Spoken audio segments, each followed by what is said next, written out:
The most inhumane experiments in history. Part 1. The darkness behind discovery. They say curiosity built civilization, that the thirst to understand, to explore the unknown, is what separates humanity from the beasts. But history tells a darker story, because for every discovery that pushed the world forward, there were others born from shadows, experiments that didn't heal but destroyed, science that didn't save lives but shattered them. This is that story. A story not of progress, but of cruelty. Not of invention, but of obsession. And not of heroes, but of monsters in white coats. Welcome to the most inhumane experiments in history. Imagine being told you're helping science. You're strapped to a table. Lights burn above you. Voices around you say words like test, data, progress. But deep down, you know this isn't medicine. It's a cage, and you are the subject. For centuries, across empires and laboratories, men who claimed to be seekers of truth committed acts so twisted that even war seemed merciful by comparison. They called it research. They called it science. But what it truly was the dismantling of humanity in the name of understanding it. Before we descend into this abyss of human cruelty, make sure you subscribe to Shadows of History and turn on notifications, because what you're about to hear are the stories history tried to bury. Like, comment, and share, not for the algorithm, but so the world never forgets what happens when morality dies in pursuit of knowledge. 1. Humanity's dark curiosity. Since the dawn of civilization, human beings have been driven by one insatiable hunger: to know, to uncover what lies beneath the skin, within the mind, beyond death itself. From ancient dissections under candlelight to secret laboratories hidden in military bunkers, curiosity became both our greatest gift and our greatest curse. Because somewhere along the line, curiosity mutated into something monstrous. The desire to understand became a desire to control, to manipulate, to play God.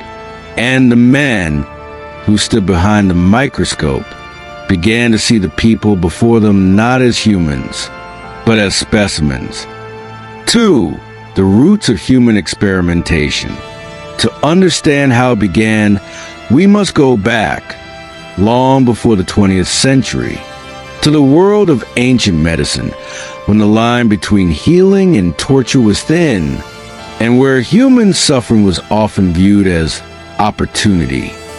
In ancient Greece, philosophers and physicians dissected the bodies of slaves and criminals, not to cure disease, but to satisfy curiosity. Herophilus of Chalcedon, a name lost to time, was one of the first to perform vivisections on living humans. He believed the screams of the dying revealed the secrets of anatomy. And for centuries, that notion that pain could lead to knowledge never truly left us. By the Renaissance, European physicians secretly purchased the bodies of the executed to study how organs worked. The Enlightenment was dawning. Reason was replacing superstition, but ethics had yet to evolve. To them, knowledge justified everything, even death. 3. The turning point: science meets power. Then came the industrial age, the age of laboratories, chemicals, and empires. Nations began to see science not just as a tool for healing, but as a weapon of dominance. Governments poured wealth into research, but they demanded results, whatever the cost. And it was here, in this fusion of ambition, nationalism, and blind faith in progress, that the true horror began. Because once science serves power, humanity becomes expendable. Men in uniforms began to wear lab coats. The subjects were no longer volunteers. They were prisoners, slaves, the conquered and the unwanted. Every empire wanted to prove its superiority. Every nation wanted to master life and death. And somewhere in that race, the soul of science was lost. For moral decay in the name of knowledge, the irony is that the people behind these experiments often saw themselves as visionaries. They wrote in journals about human advancement and medical necessity, but their actions revealed something else entirely. A fascination with control, pain, and the power to play with human lives like chess pieces. One doctor once wrote, "We must suffer a few to save the many." But history proved the few were never few enough, and the many were never saved. These experiments were not isolated acts of cruelty. They were systems, organized, funded, and justified by the greatest institutions of their time. And that is what makes them so chilling. 5. Introducing the era of nightmare science. The world changed forever in the 20th century, when war ideology and technology collided in an explosion of moral collapse. Suddenly, science had no boundaries. Doctors in general spoke the same language, and in secret camps, behind closed doors, and in hospitals no one ever visited, humans became test subjects in the most horrifying ways imaginable. The Nazis called it medical research. The Japanese military called it biological advancement. The Americans called it psychological defense. But none of it was science. It was a systematic dismantling of human dignity under the mask of progress. So before we look at each case, before we speak the names of the doctors who forgot they were human, and the victims whose stories still echo through time, we must understand this truth. These weren't just experiments. They were mirrors, reflections of what humanity becomes when compassion dies. Let's descend into Germany, 1942, where science became a weapon of ideology, and the laboratory became a chamber of suffering. This is where the experiment truly began. Part 2, the Nazi experiments, the science of suffering. When the world thinks of evil, it often imagines war, genocide, and conquest. But behind the front lines of the Second World War, deep inside concrete walls and iron gates, a quieter kind of evil was unfolding. An evil wrapped in white coats, glass instruments, and scientific precision. This was the Nazi laboratory, where the language of medicine was twisted into the dialect of death, where doctors stopped asking, "How can I heal?" and began asking, "How much can a human endure?" 1. The laboratory of the damned. It began in Auschwitz, Dachau, Ravensbrück, and Buchenwald, names that still echo through history like funeral bells. Each of these places was more than a camp. They were laboratories, cruel factories of human data, under the banner of medical advancement. Thousands of men, women, and children were subjected to experiments that defied comprehension. The Nazi regime justified it with one chilling phrase: for the benefit of the German people. But the truth was darker. These experiments weren't designed to save lives.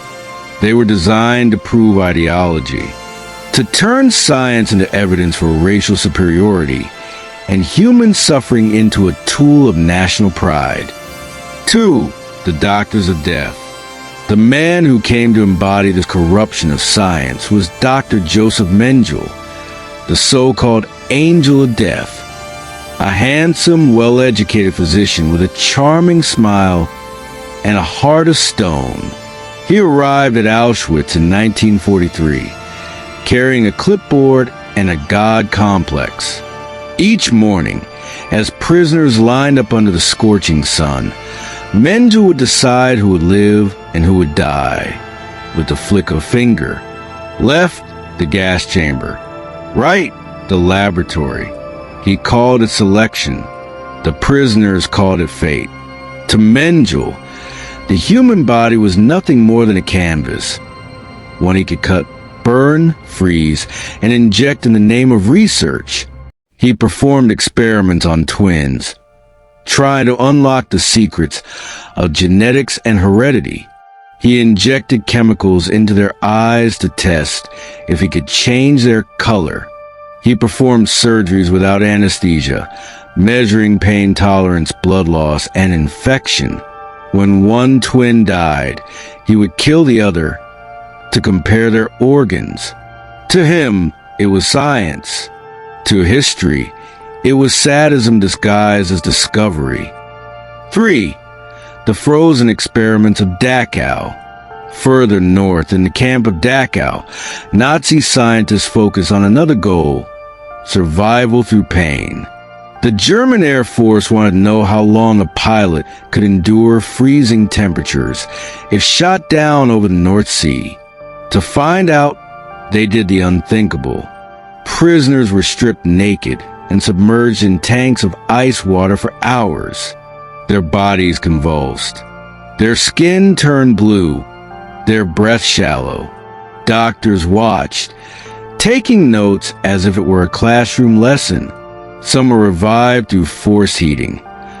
Others were simply left to die. The data they gathered became part of official Nazi research, evidence of scientific progress. But no paper, no discovery, no empire could wash away what those tanks really were: coffins of curiosity. For the Ravensbrück wounds.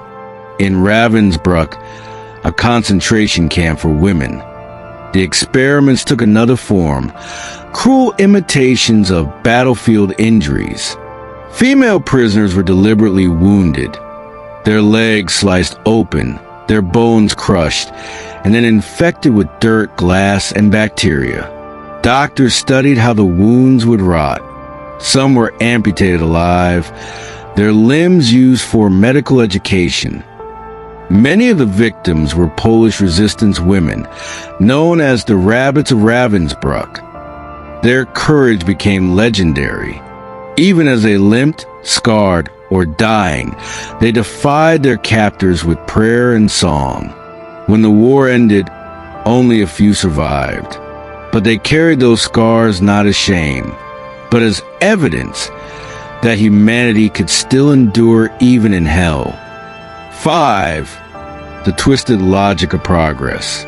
The tragedy of these experiments was not only the pain they caused, but the reason they were allowed to exist. To the Nazi doctors, science had become religion, data had become doctrine, and as long as the result could be measured, morality didn't matter. They convinced themselves it was for the greater good, for the army, the nation, for future generations. But history shows the truth. They were driven not by progress, but by power, the desire to prove that one race could rule over all others, even through the anatomy of its victims. 6. The end of the experiments and the Nuremberg Revelation. When the war finally ended in 1945, Allied forces entered the camps, and what they found shattered the illusion of civilization. Stacks of files, jars filled with organs, surgical tables still stained with the memory of screams. The doctors who once called themselves pioneers became defendants at the Nuremberg trials, a tribunal unlike any before it. For the first time in human history, science itself was put on trial. The judges declared what should have been obvious all along. The voluntary consent of the human subject is absolutely essential. That became the foundation of modern medical ethics. The Nuremberg Code. But no sentence, no courtroom, no declaration could undo the suffering that birthed it. 7. The legacy of monsters in lab coats. The story of the Nazi experiments is not only a reminder of what evil looks like when it wears a uniform, it's a reminder what happens when intellect and empathy part ways. These men were not uneducated brutes. They were doctors, professors, men of letters. Many of them graduated from the best universities in Europe.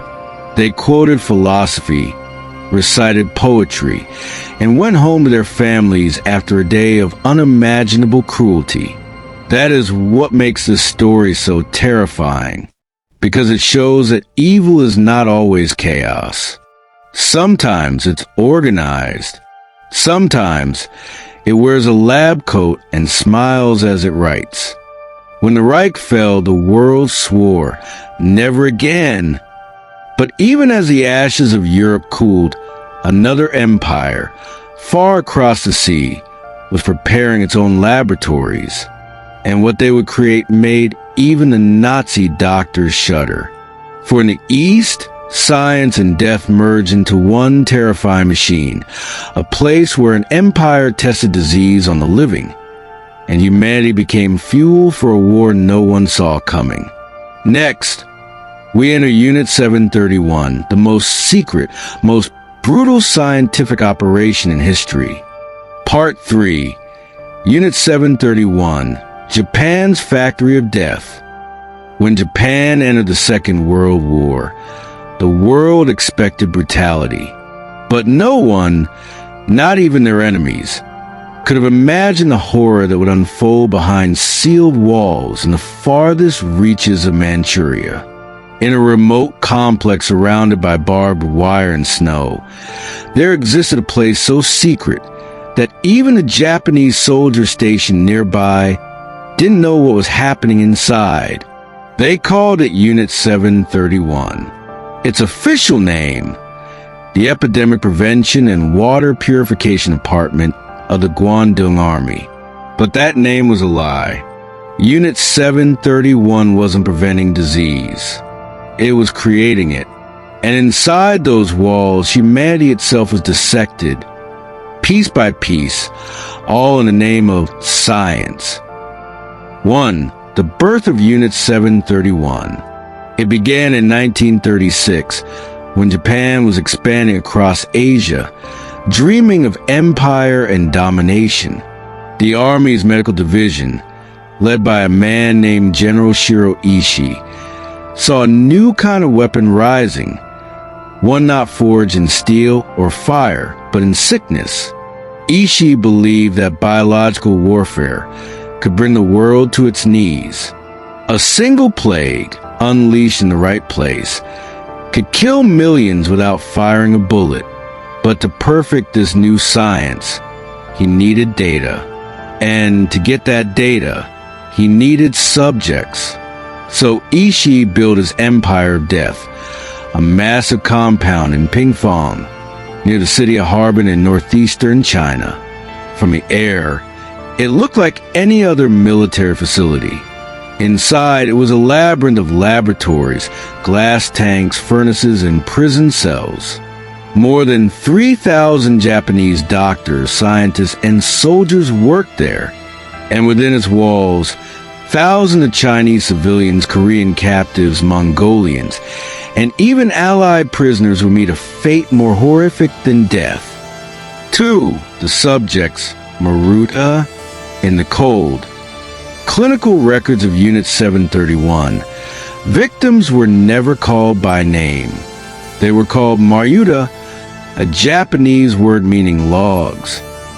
It was a code because officially, the facility was listed as a lumber mill. And these logs were simply being processed. But these logs were men, women, and children. Entire families abducted under false pretenses, locked away, and used as experimental material. They were told nothing. There were no trials, no charges, no exits. Once inside, You were no longer a person. You were a number in a file, a heartbeat waiting to stop. 3. Experiments of fire and ice. The experiments at Unit 731 were designed to test the limits of the human body. To turn pain into data, victims were deliberately infected with diseases: plague, cholera, anthrax, typhoid. Doctors observed the fevers, the rashes, the agony, writing down every symptom until the victim finally died. Then, without anesthesia, their bodies were dissected to study the effects of infection on each organ. Some were frozen alive, their arms plunged into buckets of ice until the flesh turned white and solid. The scientists would then strike the limb with a rod to measure the sound of the bone breaking. Others were exposed to bombs laced with bacteria to test the spread of airborne diseases. There were tests of dehydration, starvation, extreme heat, pressure chambers, and weapon impact. Each experiment had one purpose: to create perfect data for the Japanese Imperial Army's biological weapons program. The researchers believed that if they could control disease, they could control life itself. And in that belief, they became gods of a nightmare world, cold, detached, and certain that the ends justified the means. 4. The cold logic of Shiro Ishii. At the center of this machine was Shiro Ishii, the architect of Unit 731, a brilliant man by intellect, but monstrous in morality. To him, morality was weakness. He believed that progress could only be achieved through absolute freedom, the freedom to experiment without consequence. Ishii once told his subordinates, "A scientist should have no emotions. Compassion has no place in research." He organized the staff like a military hierarchy, efficient, obedient, unquestioning. Even those who doubted what they were doing quickly learned that refusal was not an option. Inside Unit 731, silence was survival. 5. The field tests, death beyond the walls. What happened inside Pingfong was horrific, but what happened outside might have been worse. As the war escalated, Ishii's team began field testing their weapons on Chinese villages. Planes dropped ceramic bombs filled with fleas carrying bubonic plague. Entire towns were wiped out. Wells were poisoned, crops contaminated, rivers infected. When Chinese troops entered some of these areas, they found animals, people, and children all dead, all in grotesque positions of agony. The diseases spread beyond control, killing thousands. And yet, every death was seen as success. Another line of data in a secret report to Tokyo. 6. A silent empire of horror. Unlike the Nazi experiments, Unit 731 remained hidden for decades. There were no photographs released, no trials broadcast, no testimonies immediately heard. Because when Japan surrendered in 1945, Ishii made a deal, not with his victims, but with his enemies. The United States, now in control of post-war Japan, saw value in his research.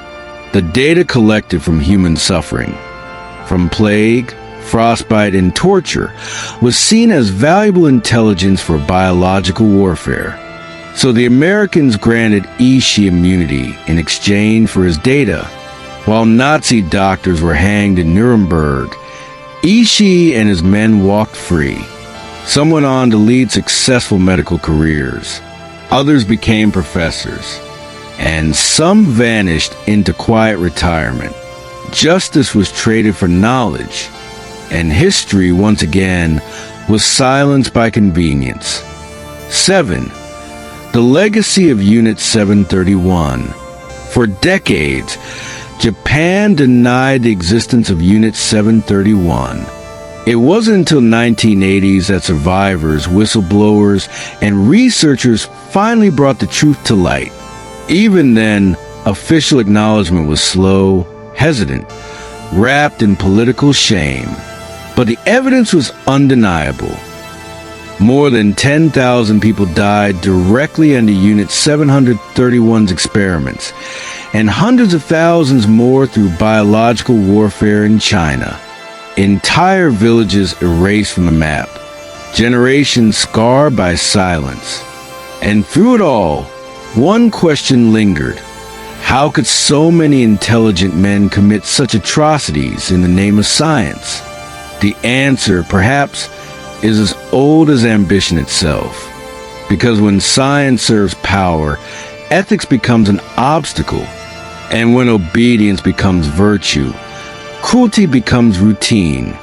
Unit 731 was not just a place of horror. It was a mirror reflecting what happens when progress is pursued without conscience.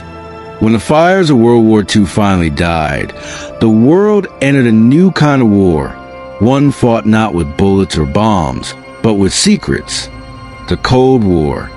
And once again, behind locked doors and under banner of national security, governments turned to scientists. But this time, the battlefield wasn't the body, it was the mind.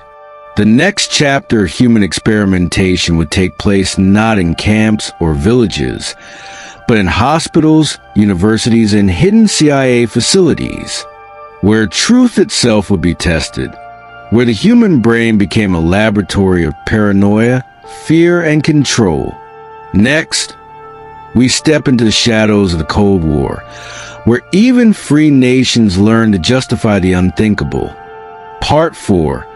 The War for the Human Mind, MKUltra, and beyond. After the ashes of World War II settled, the world was promised peace. But peace, it seems, was only another battlefield, one fought not with guns, but with secrets. The year was 1947.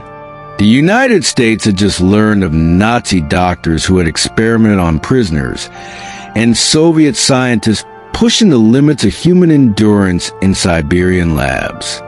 The world was dividing into two powers, East and West, freedom and control, truth and propaganda. And in that tense silence between nations, a new kind of fear was born. Not the fear of bombs, but the fear of the mind itself. 1. The Cold War paranoia. The Cold War wasn't just a race for weapons. It was a war for consciousness, a silent struggle to understand, manipulate, and if possible, control the human brain. Whispers spread through the CIA. The Soviets were developing mind-control drugs, that they could turn loyal soldiers into traitors, erase memories, or create perfect assassins. Whether true or not didn't matter. Fear became the justification. And from that fear, one of the most disturbing programs in American history was born, MKUltra. 2. The creation of MKUltra. In 1953, CIA Director Allen Dulles signed a top-secret order. Its purpose: to explore the limits of human consciousness and discover techniques for behavior control, interrogation, and psychological warfare. The man chosen to lead it was Dr. Sidney Gottlieb, a brilliant chemist, soft-spoken, with a quiet smile and a mind obsessed with control. To Gottlieb, the human brain was like a machine. If you could find the right switches, the right chemicals, you could reprogram it. He called it the search for the Manchurian candidate, a real-life attempt to create a mindless agent, someone who could be programmed to kill, to forget, to obey. It sounds like science fiction, but it wasn't. It was funded, approved, and executed by the most powerful government on Earth. 3. The experiments begin. Under MKUltra, The CIA authorized 149 subprojects involving universities, hospitals, prisons, and military facilities across America and beyond. The experiments were often disguised as medical research or psychology studies. But behind those doors, truth was stranger and darker than fiction. Patients were unknowingly dosed with LSD, a powerful hallucinogen the CIA believed could open a mind or break it down. Doctors observed as subjects screamed, convulsed, or slipped into psychosis. Some never recovered. Others were kept under the drug's influence for days, even weeks, isolated in padded rooms while their reality disintegrated. Their terror was recorded. Every hallucination, every cry, every delusion meticulously written down in reports. In some cases, even CIA employees were used as test subjects without consent. Entire parties were staged where drinks were secretly laced with LSD just to see who broke first. To the world, it was the golden age of science. Behind the curtain, it was a theater of madness. For the prisons and hospitals, some of MK Ultra's darkest chapters unfolded not in Washington or Harvard, but in the forgotten corners of America. At the Lexington Narcotics Hospital in Kentucky, prisoners were offered early release if they volunteered for drug research. What they didn't know was that they'd be injected with experimental hallucinogens for up to 77 days straight. When they begged to stop, doctors reminded them they had signed consent forms. In Canada, the CIA secretly funded psychiatrist Dr. Donald Ewan Cameron at the Allen Memorial Institute in Montreal. His experiments went beyond the mind, they broke it. Patients seeking help for anxiety or postpartum depression were subjected to psychic driving. Days of forced drug comas, combined with recorded messages playing on loop for hours. You are no longer yourself. You will obey. Forget your past. Electroshock therapy followed not once, but hundreds of times. Some patients lost all memory of their families, their names, their children. They emerged as living ghosts, minds wiped clean, souls erased by science. And all of it was done with U.S. intelligence money. All of it was justified as defense research. 5. The spider's web. By the late 1950s, MK Ultra had spread across borders into Europe, Japan, and even covert bases in South America. Psychiatrists, universities, and doctors were unwittingly drawn into the web through front organizations and fake grants. Many had no idea the CIA was behind their funding. They thought they were advancing medicine, when in truth, they were advancing control. Some experiments targeted soldiers to see how much pain, sleep deprivation, or stress could break the will to resist. Others focused on hypnosis, truth serums, and behavioral conditioning. There were even rumors, never fully confirmed, of experiments involving children and orphans, chosen because no one would miss them. In one memo, a CIA operative chillingly described the goal. We must find ways to control human behavior without the subject's awareness. The line between science and sadism had vanished completely. 6. The death of Frank Olson. Then, one man's death cracked open the first glimpse into this hidden world. His name was Frank Olson, a biochemist working for the U.S. Army's Biological Warfare Division. In 1953, Olson was secretly dosed with LSD by his CIA colleagues during a retreat.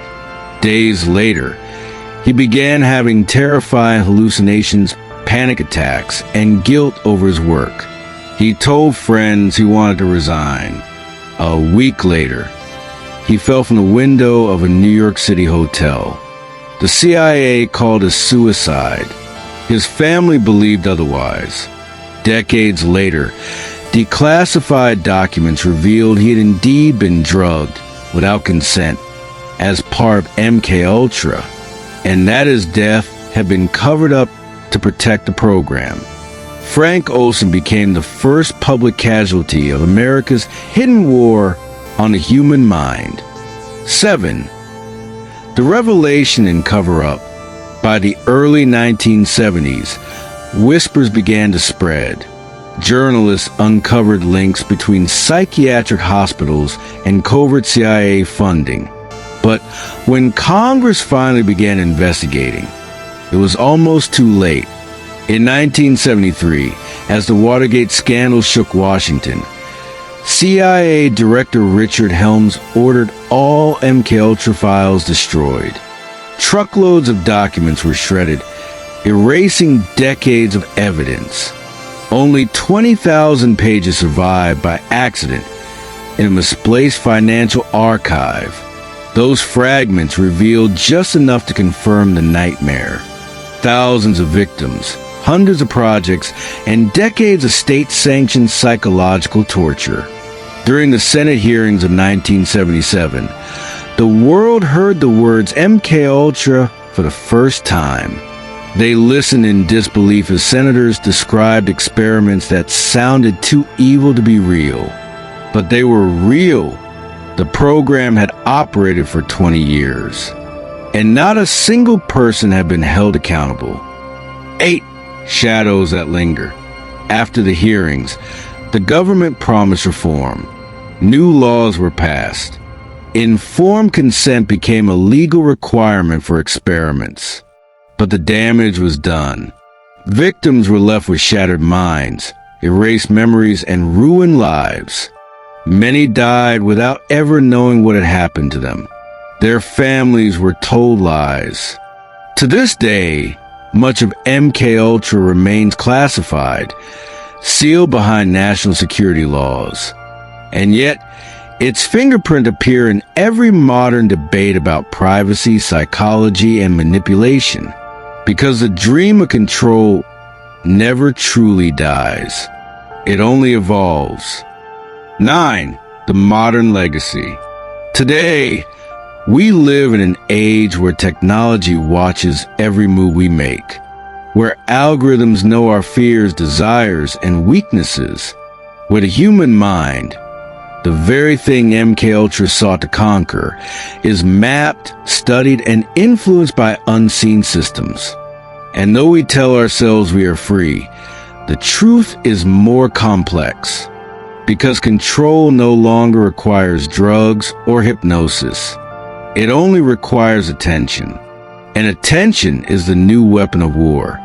MKUltra ended in name, but not in spirit. It taught the world that power and paranoia make dangerous allies, and that the boundaries of morality are easiest to cross when fear writes the rules. We used to fear the monsters hiding in the dark, but history reminds us the real monsters wear lab coats, sign documents, and believe they're saving the world. From the fields of Manchuria to the hospitals of Montreal, from Nazi Germany to the CIA's hidden chambers, the story remains the same. Whenever science forgets compassion, whenever power eclipses ethics, humanity suffers in the name of progress. These experiments were not just crimes of the past. They are warnings, reminders that the pursuit of knowledge, when stripped of morality, leads only to destruction.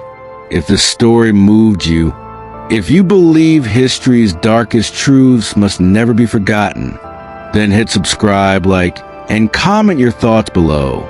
Because here, in the shadows of history, we uncover what the textbooks tried to erase. And sometimes, the only way to protect the future is to remember the pain of the past. Part 5. The human guinea pigs of modern medicine.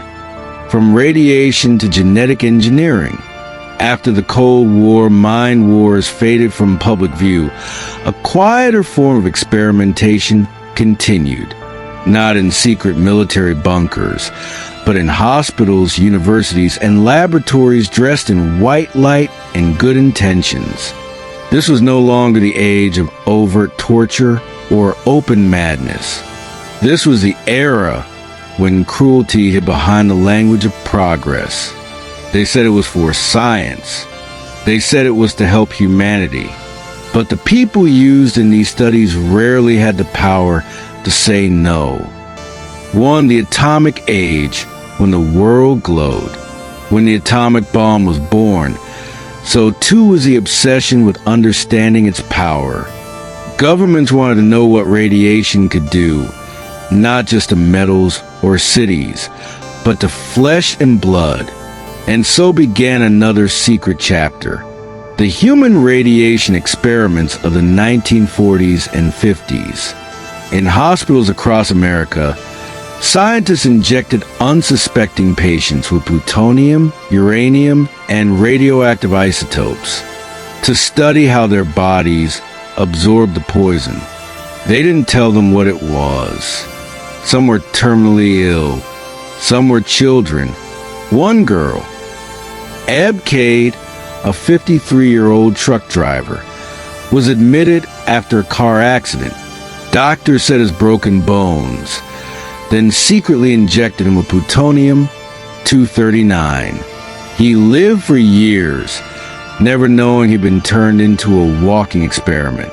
His bones were later removed for study. He had become a sample, not a patient, not a man, just data.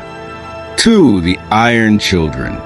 In a Massachusetts orphanage, scientists fed mentally disabled boys cereal laced with radioactive iron and calcium to track how nutrients move through the body. They told them it was a special breakfast club. The boys smiled, believing they were lucky. The study was funded by both Harvard University and the Atomic Energy Commission. The boys' parents never knew. Decades later, when the truth surfaced, one survivor said, "We were just kids. They made us feel special, but we were lab rats." 3. The Midnight Tests. In another project, the government released radioactive clouds over American towns. In New Mexico, Tennessee, and even near St. Louis, to measure how fallout spread through the air. The people below were never warned. They lived their lives, breathed the dust, and years later, entire neighborhoods were filled with cancer. When reporters asked how this could happen, one scientist replied coldly, "In war, you do not ask permission to defend your country."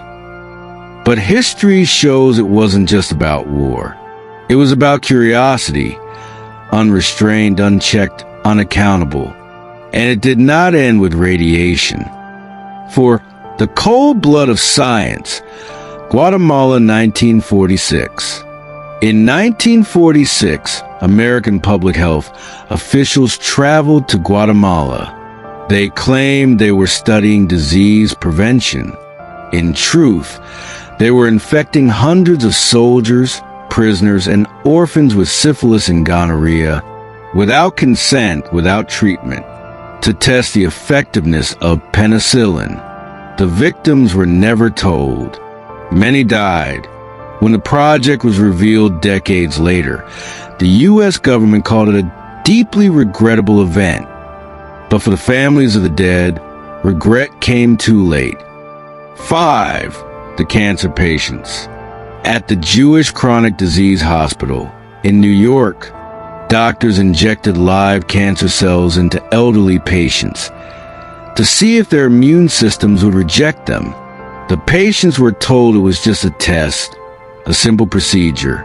They were not told it involved cancer. When a nurse refused to participate, she was fired. Her refusal was labeled emotional instability. 6. The institutions of innocence. In those decades, the mentally ill prisoners and children became the favored test subjects. They couldn't protest. They couldn't question. They were the voiceless, and therefore the most useful. It was not only in the United States. In the Soviet Union, human testing in psychiatric wards was used to punish dissidents. In East Germany, drug companies paid for trials on political prisoners. In Japan, the legacy of Unit 731 continued in secret through medical research that the world preferred to forget. The world's new gods were not kings or conquerors. They were scientists with government contracts. 7. The rise of genetic experimentation. By the late 20th century, science had shifted again, from studying the body to rewriting it. The genetic revolution promised miracles, curing diseases, extending life, even altering evolution itself. But with each new discovery came temptation. If you can change DNA, can you change destiny? And if you can engineer a perfect human, what happens to those who aren't? In the 1970s, as genetic engineering gained momentum, bioethicists warned, we may become the very monsters we once condemned. They weren't wrong. 8. The Cold War's final ghosts, biological weapons. While genetic research bloomed, both the Soviet Union and the United States quietly continued developing biological weapons. Viruses like anthrax, smallpox, and plague were cultured, modified, and tested. Some were released accidentally, like the Sverdlovsk anthrax leak in 1979, which killed dozens of civilians in the USSR. For years, the Soviets denied it. When journalists arrived, officials claimed it was a contaminated batch of meat. Only after the fall of the Soviet Union did the truth emerge. It was a military bioweapons accident, and the victims were simply in the wrong place. 9. The clinical trials of the poor. As the world entered the 21st century, the face of experimentation changed. But the exploitation remained. Now, trials were outsourced to developing countries. Africa, India, and Latin America became the new testing grounds for powerful pharmaceutical companies. In Nigeria, in 1996, a major drug company tested an unapproved antibiotic on children during a meningitis outbreak. 11 died. Others were left disabled. The company denied wrongdoing for years before quietly settling out of court. They called it testing under crisis. The locals called it something else, modern colonialism. 10. The digital frontier, experiments without consent. Today, we no longer need syringes or laboratories to test on humans. Our experiments happen in real time, online. Every click, every emotion, every reaction, collected, measured, and analyzed by algorithms that learn who we are. Social media companies run behavioral experiments on millions of users without consent, tweaking what we see to measure our mood, our anger, our compliance. It's not called torture anymore. It's called data. But the principle is the same. Control the mind, influence the will, rewrite behavior. History's most inhumane experiments didn't end in the 20th century. They simply became invisible. 11. The ethical reckoning. So where does it end? When does curiosity cross the line into cruelty? After World War II, the world swore never again. The Nuremberg Code was created, the first international standard for human experimentation. It demanded informed consent, voluntary participation, and the right to withdraw.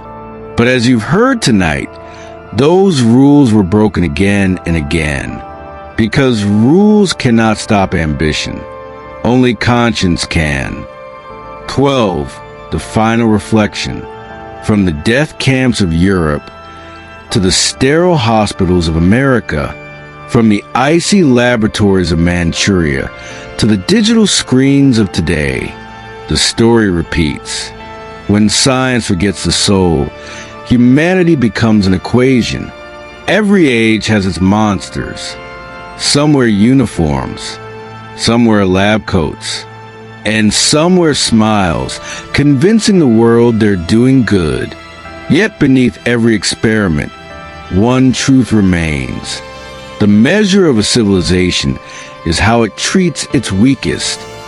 If this journey through the dark side of science opened your eyes, if you believe these stories deserve to be remembered, then don't let them vanish into silence. Subscribe to Shadows of History. Like this video if you value truth over comfort. And comment below, what lesson do you take from humanity's darkest experiments? Because every view, every voice, every memory keeps these shadows from returning. History repeats only when we stop paying attention.